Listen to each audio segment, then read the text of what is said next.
The tragic loss of 4 pet chickens in a raccoon attack might seem like a simple backyard incident, but one writer's profound reflection on this event, in a piece titled "Farewell, My 4 Friends' Chickens," turns it into a meditation on grief, nature's cycles, and even ancient philosophy. Clara, the author, David, didn't just lament his birds. He saw something deeper in their passing.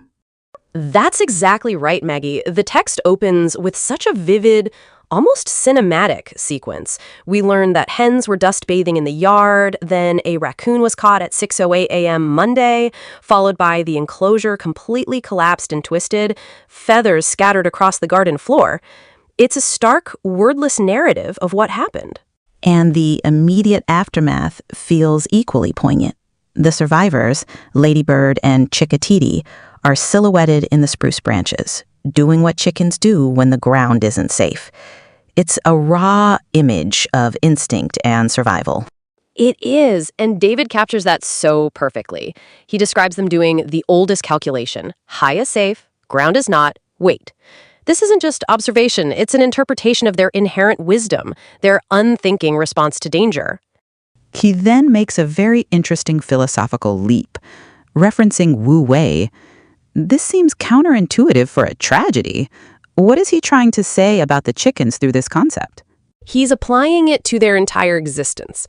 The text states, quote, "Wu Wei, you didn't ask to be remembered. You just dust-bathed and laid and looked sideways at the cat and didn't explain yourselves to anyone," end quote. It suggests that the chickens lived in a state of effortless action, in harmony with their nature, without striving or needing to justify their being. They simply were. So their acceptance of the moment, as the poem says, extends even to their demise. It's a sharp contrast to how humans typically process loss, where we often search for meaning or struggle against what happened. Precisely. The author's own poem within the piece grapples with this tension. He writes, quote, "As I look out the kitchen window, it's what I don't see that bothers me. I'm not as sad, or perhaps I am. There were chickens, and they accepted the moment for what it was and was not. I think I miss them," end quote.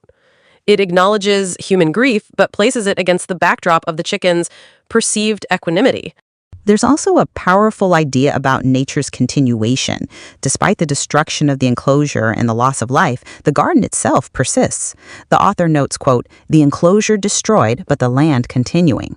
What does it say about our place within these natural cycles? It speaks to the permaculture ethos he mentions later. Quote, "The permaculture didn't promise permanence, it promised cycling," end quote. The feathers aren't just scattered, they're distributed, and the garden already knows what to do with them. It's a brutal but honest recognition that death is part of life, and everything gets composted into the next thing. The land keeps going, indifferent to individual losses, constantly renewing itself. It's a way of finding a broader context for the loss, isn't it? But he also names each chicken Ladybird, Cinnabun, Henrietta, Chick-a-titi, which personalizes the grief, despite the Wu Wei and permaculture framework.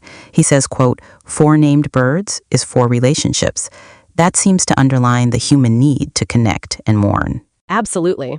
Those names represent individual relationships, moments of pure delight, as he describes Cinnabun's naming.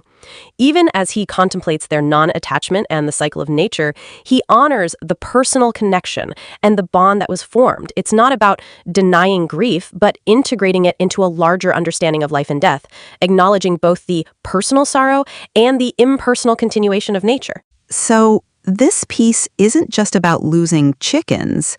It's an exploration of how we make sense of loss in the indifferent yet endlessly generative processes of the natural world, all while holding on to the unique relationships we forge, even with our backyard birds. Precisely. It's a meditation on finding grace in the trace, recognizing that life, and indeed the land, continues to hold everything, the departed and the survivors, in its ongoing cycles.